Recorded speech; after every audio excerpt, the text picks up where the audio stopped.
বউ বলতেছে, তুমি আসলে দরজা চেনো না, এই সারাদিন ভিক্ষা করে 2 কেজি চাল নিয়ে আসো, আবার আগামীকালে যাওয়া লাগবে। তো ফকির বলতে কে, আমি আবার কোন দরজার যাবো? তুমি বাসার সাধারণের কাছে যাওয়া পারো না? বাদশাহ সাধারণের কাছে যাবা, এমন ভিক্ষা চাওয়া চাবা, দেও দিবি, 2-4 বছর বসে থাকা খাবা, আর ভিক্ষা করা লাগবে না। ওই বইয়ের বুদ্ধি শুনে বাদশাহ সাধারণের রাজ দরবারে ঢুকে দেখে বাদশাহ সাধারণ একটা ছোট্ট ঘরের মধ্যে 2খানা হাত তুলে কাঁদতেছে আর বলতেছে, ও বাদশাহ, তোমার দরবার আমি ফকির, আমি ফকির। ফকির কয়, কে রে? এতদিন মানুষের দরবার ভিক্ষা করলাম, এরকম কাউকে কান্দা দেখিনি। আরে এই হারে কান্দিছে, তার মানে কি এই বাদশাহ যদি ফকির হয়ে যায় তাহলে আমি ছুটি নাই। চিন্তা করে দেখেন, ভিতরে ঢুকে দেখতেছে বাদশাও যা, ইও তাই। ধরে কোন সুবহানাল্লাহ, এটা বাহির থেকে বোঝা যায় না। ফকির একেবারে সামনে কাতারে গিয়ে ফজরের ফরজের পূর্বে 2 রাকাত সুন্নাত। আল্লাহ রাসূল বলেছেন, ফজরের ফরজের পূর্বে 2 রাকাত সুন্নতের এত দাম, আসমান জমিন বিক্রি করে দিলেও ওই 2 রাকাত সুন্নতের সমান দাম হবে না। সুবহানাল্লাহ। ধরে কোন ফজরের নামাজের পূর্বে 2 রাকাত সুন্নত আছে না নাই? রাকাল 2 রাকাত সুন্নত নামাজ পড়ে চুপটি করে বসে আছে। একেবারে সামনে কাতারে মেহরাব বরাবর 2 রাকাত নামাজ পড়ে চুপটি করে বসে আছে। এমন সময় একজন সাহাবী মসজিদের মধ্যে ঢুকতেছে। মসজিদের মধ্যে ঢুকে দেখে আমার জায়গা দখল। ওই সাহাবীর নাম হলো ওসমান গনি। ধরে কোন সাহাবীর নাম কি? ওই সাহাবীর নাম হলো ওসমান গনি। ওসমান গনি মনে মনে চিন্তা করে, যে জায়গায় আমি দাঁড়ায় নামাজ পড়ি সেই জায়গায় কে বসে আছে? যে জায়গায় আমি নামাজ পড়ি সে জায়গায় কে বসে আছে? এখন হয়তো আপনারা ভাবতেছেন, হুজুর মসজিদের মধ্যে একমাত্র ইমাম ছাড়া অন্য কারো জায়গা তো নির্দিষ্ট নাই, তাহলে ওসমান গনি কেন ভাবতেছে যে জায়গায় আমি নামাজ পড়ি সে জায়গায় কে বসে আছে? আল্লাহ রাসূল বলেছেন, আমি যখন ইমামতি করব, আমি বরাবর যিনি পিছনে দাঁড়াবে তার নাম হচ্ছে আবু বকর। আমার আবু বকর যখন ইমাম হবে, আবু বকর বরাবর যিনি পিছনে দাঁড়াবে তার নাম হবে হযরত উমর। আমার উমর যখন ইমাম হবে, উমর বরাবর পিছনে যিনি দাঁড়াবে তার নাম হলো ওসমান গনি। আমার ওসমান যখন ইমাম হবে, ওসমান বরাবর পিছনে যিনি দাঁড়াবে তার নাম হলো হযরত আলী। হযরত আলী যখন ইমাম হবে, আলী বরাবর পিছনে। নবী কোনো সাহাবীর নাম কয় না। সাহাবীরা বলতেছে, ইয়া রাসূলুল্লাহ, হযরত আলী যখন ইমামতি করবে, আলী বরাবর পিছনে কে দাঁড়াবে? রাসূল বললেন, মা ইয়ানতিকু আনিল হাওয়া ইন হুয়া ইল্লা ওয়াহয়ুন ইউহা। আমি রাসূল ততক্ষণ পর্যন্ত বলতে পারবো না যতক্ষণ আল্লাহ আমাকে না বলায়। ওই আলী পর্যন্তই হলো খোলাফায়ে রাশেদিন। তাহলে হযরত উমর যখন ইমামতি করবে, উমর বরাবর পিছনে কে দাঁড়াবে? এতক্ষণ শুনে কি বুঝলেন? জোরে বলেন, কে দাঁড়াবে? কিন্তু আয়েশা দেখে জায়গা দখল হয়ে গেছে। নবীর যত সাহাবী ছিল সবচাইতে নরম সাহাবী হলো আবু বকর, ওসমান গনি। ওসমান গনি ঢুইকে দেখে রাখালের পাশে ফাঁকা জায়গা আছে। ওই ফাঁকা জায়গায় 2 রাকাত সুন্নত নামাজ পড়ে রাখালের দিকে 3 বার তাকাছে। জোরে কোন কয়বার? যে লোকটাকে কোনোদিনও দেখেনি, আমার জায়গাত বসে আছে, তুলে দেয়নি তো, তুলে দেয়নি, পাশে থেকে 3 বার দেখছে। কয়বার? প্রথম যখন এরকম দেখছে রাখাল, তখন দ্বিতীয়বার যখন দেখতেছে, তৃতীয়বার যেই তাকাইছে, মিয়া বারবার আমার দিকে তাকাও কেন মিয়া? মূর্খ লোক যারা, তারকে দিকে যদি বারবার তাকান, ওই কিন্তু খেপে যাবে। আমার গাড়ির সাথে একবার একটা অটো ভ্যান লাগিয়ে দিচ্ছে, বুঝলেন? রাস্তা ছোট, ওইও নামে না, আমাকে ড্রাইভারও নামে না, লাগিয়ে দিছে। আমি খালি জানলা খুলে খালি ভ্যানে আলার দিকে তাকাছি। ভ্যান আলা করছে, হুজুর গাড়ির চড়ে বেড়ান, মশান হসা। খালি একবার গিয়ে তাকাছি। এই তাকাছি থেকে একবার তাকাতেই ভ্যান আলা বলতে, হুজুর কি মশান হসে? আরে মূর্খ লোকের দিকে যদি আপনি বারবার তাকান কিন্তু রাগ করবে, আর জ্ঞানী লোকের দিকে যত তাকাবেন তত খুশি হবে। জোরে কোন কথা ঠিক কিনা? ওসমান গনি 3 বার তাকানোর সঙ্গে সঙ্গে রাখাল বলে, এই মিয়া বারবার আমার দিকে তাকান কেন মিয়া? সঙ্গে সঙ্গে ওসমান গনি দাঁড়িয়ে গেছে। থর থর করে ওসমান গনি কাঁপতেছে। রাসূল বলেছেন, ওসমান গনির শরমও বেশি, নরমও বেশি। ওসমান গনির কি বেশি? শরম বেশি, হায়াউন ওসমান। প্রত্যেক জুমার সানি খুতবায় কিন্তু বলে হায়াউন ওসমান। ওসমান হলো সবচাইতে শরম বেশি। দাঁড়িয়ে থর থর করে কাঁদতে কাঁদতে বলে, ভাইজান আপনার নাম কি ভাই? বলে, আমার নাম হলো, আমি একজন রাখাল। যেই বলেছে আমি একজন রাখাল, ওসমান গনি মুস্কি মুস্কি হাসতেছে। মুস্কি মুস্কি হাসার কারণ হলো রাখাল যারা হবে তাদের ভাষা নরম হলে চলবে না, রাখালের ভাষা মাঝে মধ্যে গরম হওয়া লাগবে। আল্লাহ রাসূল বলেছেন প্রত্যেকটা অভিভাবককে আল্লাহ তাআলা দুনিয়াতে রাখালের দায়িত্ব দিয়ে প্রেরণ করেছে। আপনার যারা অভিভাবক আছেন প্রত্যেকটা অভিভাবককে আল্লাহ তাআলা রাখালের দায়িত্ব দিয়ে দুনিয়াতে প্রেরণ করেছেন। এখন হয়তো আপনারা চিন্তা করতেছেন হুজুর আমার তো গরু নাই, আমার তো ছাগল নাই, আমি কিসের রাখালি করব, আমি কিসের রাখাল? আপনি চোখ বন্ধ করে দেখেন আপনার বাড়িতে আছে, আপনি চোখ বন্ধ করে দেখেন আপনার বাড়িতে। আমি কিন্তু রূপও করতে বলতেছি, পরে আবার ভাঙ্গা দিচ্ছে। আপনারা দেখেন 42 বছরের একটা গাভী আছে, আপনার বাড়িতে একটা গাভী আছে, তার বয়স হলো 42 বছর। আপনার বাড়িতে একটা আড়িয়া গরু আছে, তার বয়স হলো 22 বছর। আপনার বাড়িতে একটা বকনা আছে, তার বয়স হলো 17 বছর। এখন হয়তো বলতেছেন হুজুর 42 বছরের গাভীকে, 42 বছরের গাভী হলো আপনার বউ, আর 22 বছরের আড়িয়া হলো আপনার বেটা, আর 17 বছরের বকনা হলো আপনার মেয়ে। আপনি বলেন তো, আপনি পিতা হিসাবে অভিভাবক হিসাবে এই 3 জনের উপরে আপনার রাখালি করার দায়িত্ব আছে না নাই? আপনার রাখালি করার দায়িত্ব আছে। আপনি এশার নামাজ মসজিদের সামনে কাতারে আদায় করলেন, আপনি এশার নামাজ সামনে কাতারে আদায় করলেন, আপনি মনে মনে চিন্তা করতেছেন আমি বাড়িতে যাওয়ার পরে আমার বউ এশার নামাজ পড়তেছে, না হয় কোরআন শরীফ পড়তেছে, এই নিয়ত করে আপনি এশার নামাজ পড়ে বাড়ির যায় দেখলেন আপনার ঘরের মধ্যে হরি হরি হরি হরি। কে রে? আমি মুসলমান, এশার নামাজ সামনে কাতার আদায় করলাম, আর আমার ঘরের মধ্যে হরি হরি হরি হরি। যায় দেখেন আপনার গাভী 42 বছরের গাভী স্টার জলসা দেখতেছে। তা আপনি এশার নামাজ সামনে কাতার আদায় করলেন, আর আপনার বউ ভারতের স্টার জলসা দেখতেছে। আপনার রাখালি করার দরকার আছে না নাই? কি রাখালি করবেন? ময়না পাখি, ও ময়না, তুমি ভারতের চ্যানেল দেখো না? রাখালি করা লাগবে।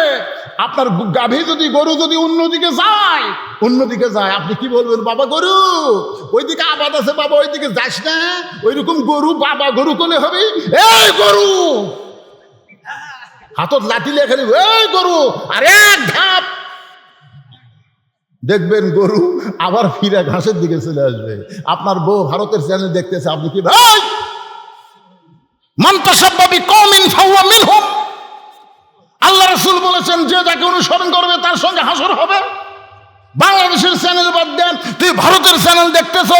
তুমি জানো 400 বছরের পুরাতন বাবরি মসজিদ এই ভারত ভাঙ্গা সেখানে রাম মন্দির তৈরি করছে। যে ভারত মসজিদ ভাঙ্গা রাম মন্দির তৈরি করে সেই ভারতের কোনো চ্যানেল মুসলমানের ঘরে চলবে না। জোরে কোন কথা ঠিক না? আর একবার যদি ভারতের কোনো চ্যানেল তোমাকে দেখতে দেখি, তোমার কিন্তু কি কন আপনার বইয়ের ওপর রাখালি করার দরকার আছে না নাই? আপনাকে একদিন বলতেছে, কে রে তোমার বউ তো ভালোই, আপনি শুনে কি করবেন? দেখে শুনে বিয়ে করছি ভাই। যেই বলেছে তোমার বউ তো খুবই সুন্দরী বারে, তখন আপনি খুশি হয়ে বলতেছেন দেখে শুনে বিয়ে করছি ভাই। কেউ যদি আপনাকে বলে তোমার বউ তো দেখতে সুন্দর, তখন আপনি খুশি হবেন। আপনি কবেন কে রে আমার বউ ই দেখলো কেমন? আল্লাহ কোরআনে বলেছেন অকরনা ফি বুয়ুতিকুন্না ওয়ালা তাবাররুজনা তাবাররুজাল জাহিলিয়াতিল উলা। কি রে আমার বউ আমি দেখবো ই দেখলো কেমন? বাড়িতে সে রাখালি করার দরকার। এই চুলের মুঠি ধর্ম টুটি ছিড়ম। আরে একবার যদি বাড়ির থেকে বেপর্দা হয়ে বের হোস, তোকে 3 তালাক দিয়ে তোর বাপের বাড়ি পেটা দেবো রে। আপনি তালাক দিবেন না, কিন্তু এরকম রাখালি করার দরকার আছে না নাই? দরকার করা আছে না নাই? রাত 3টা পর্যন্ত ক্রিকেট খেলা দেখছে আপনার আড়িয়া, রাত 3টা পর্যন্ত ক্রিকেট খেলা দেখছে। পাকিস্তান ভারতের খেলা হচ্ছে, 3টা পর্যন্ত খেলা দেখে ওই ঘুমাচ্ছে। আর সালাতু খায়রুম মিনান নাওম করছে, ওই আর নাই। শীতের রাত মনে করেন, কে রে আগে আসছিল 3.5 হাত, আজান শুনে উপরে গেল। আপনি জানলা দিয়ে তাকে দেখেন আপনার আড়িয়া মনে হয় চাউলের বস্তা ঢাকে থোয়া। মানে পাও নেই মাথাও নেই। মানে যেই ফজরের আজান শুনছে ওই আস্তে আস্তে ল্যাপ তুলে মাথার উপর দিছে, মাথার উপর ল্যাপ দিলে পাও যে বের হবে, পাও টানে বুকের কাছে থোজা। আপনি রাখালি করবেন না, আস্তে আস্তে ঘরের মধ্যে ঢুকে আস্তে করে ল্যাপ টান দেবেন।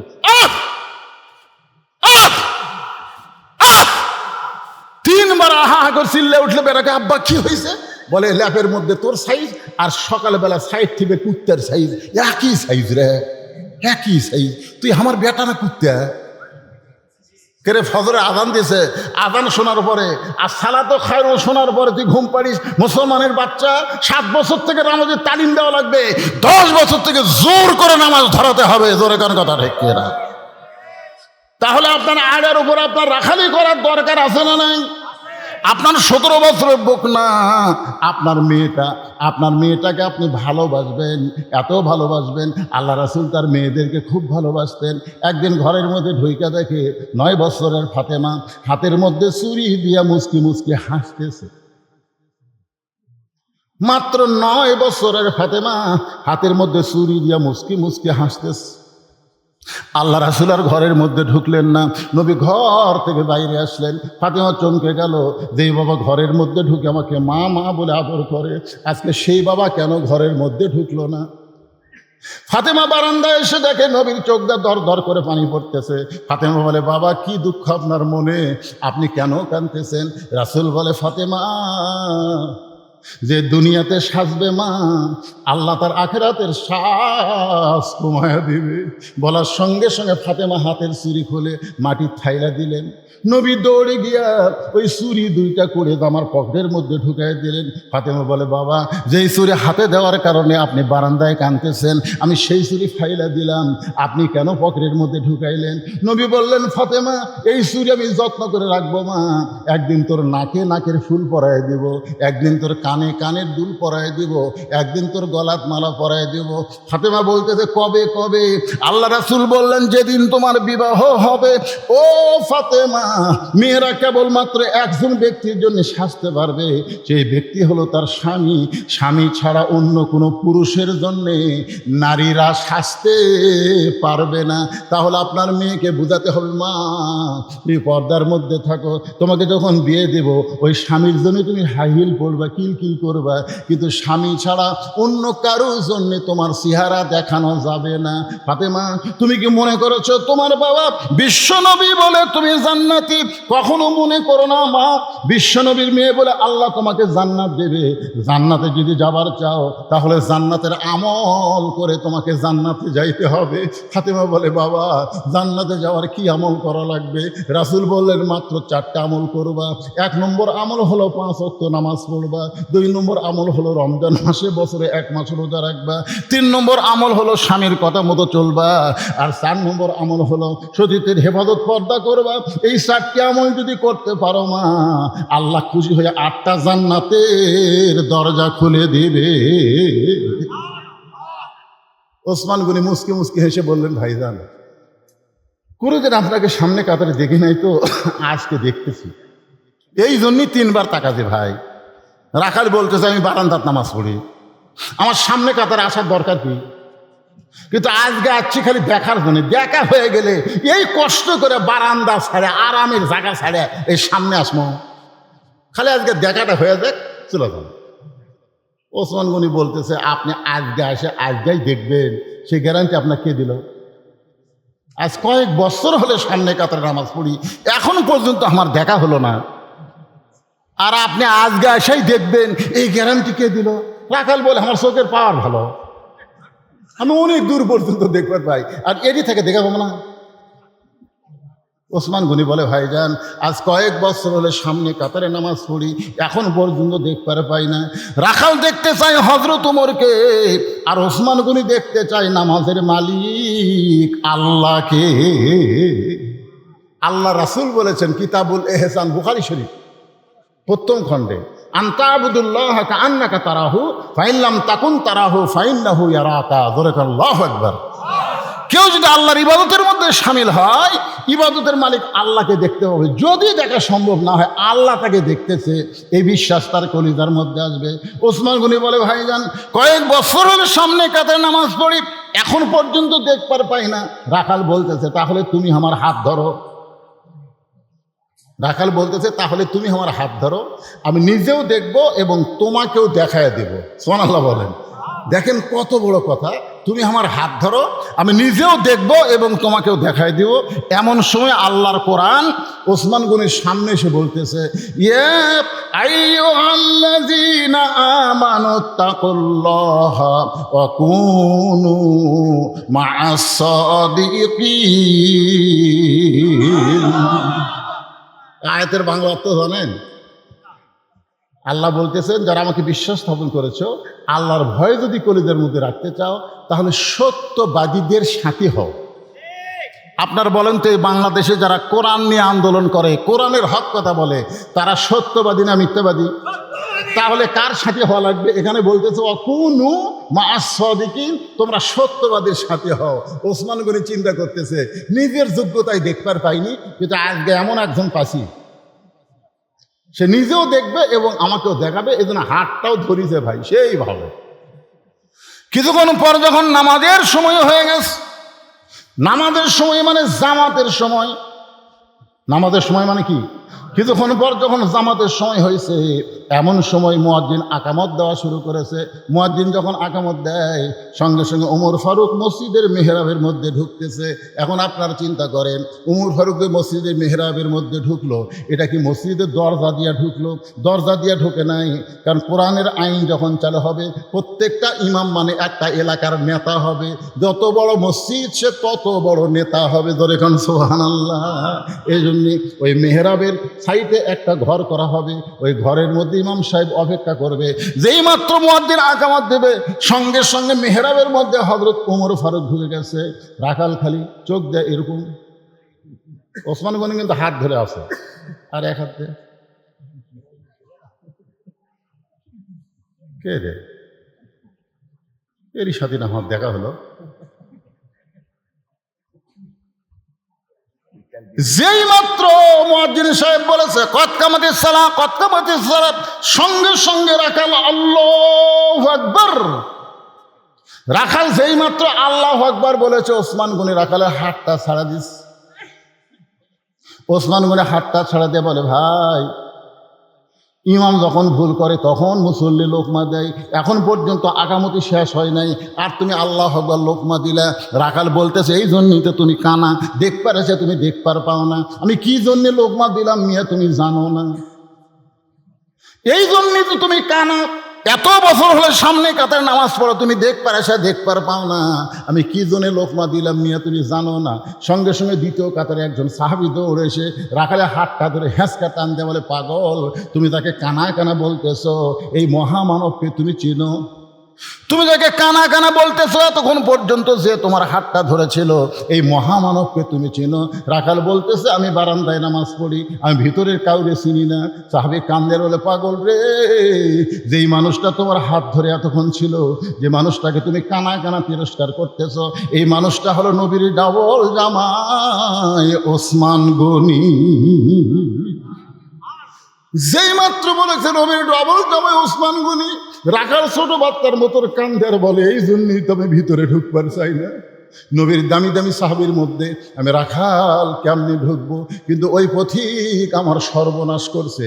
ওমর ফারুকের দিকে আঙ্গুল দেখায় বলতেছে, ওই পথিক আমার সর্বনাশ করেছে।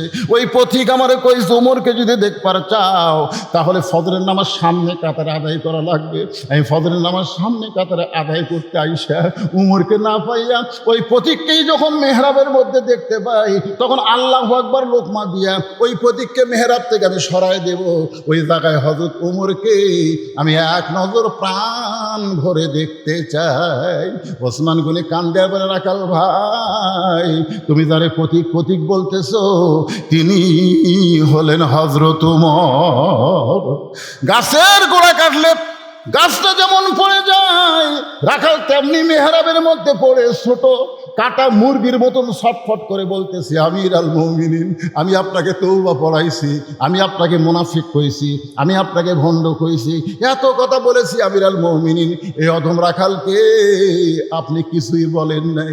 সমস্ত সাহাবীরা বলতেছে, পাগল কি কয় রে, কারে তওবা পড়াইছে, কারে মুনাফিক কইছে, কারে ভণ্ড কইছে, এই পাগল কি বলে। সমস্ত সাহাবীরা যখন আশ্চর্য হয়ে গেছে, এমন সময় পড়ে যাওয়া রাখালকে হলকুমর এক টানে বুকের মধ্যে নিয়ে কপালে একটা চুমা খায়। সমস্ত সাহাবীরা বলে, আমির আল মুমিনিন, যে নিজের দাবি করতেছে আপনাকে তওবা পড়াইছে, আপনাকে মুনাফিক কইছে, আপনাকে ভণ্ড কইছে, আপনি তার উপর রাগ না করে তাকে বুকের মধ্যে টাইনা নিয়ে তার কপালে চুমা দিলেন। ওমর ফারুক বলে, সাহাবীরা রে, আমি এত কথা হজম করার পিছনে একটাই মাত্র কারণ হলো, আমি রাখালকে দেখি নাই, রাখালের ভিতর আমি আল্লাহর কোরআন দেখতে পাই। এই কোরআন শুধু কোরআনের মাহফিলে ওয়াজ করার কিতাব না, এই কোরআন শুধু তেলাওয়াত করে রাইখা দিয়া সুমা খাওয়ার কিতাব না, এই কোরআন হলো এমন একটা কিতাবের নাম, যেই কিতাব অনুযায়ী আমাদের সবাইকে আমল করতে হবে।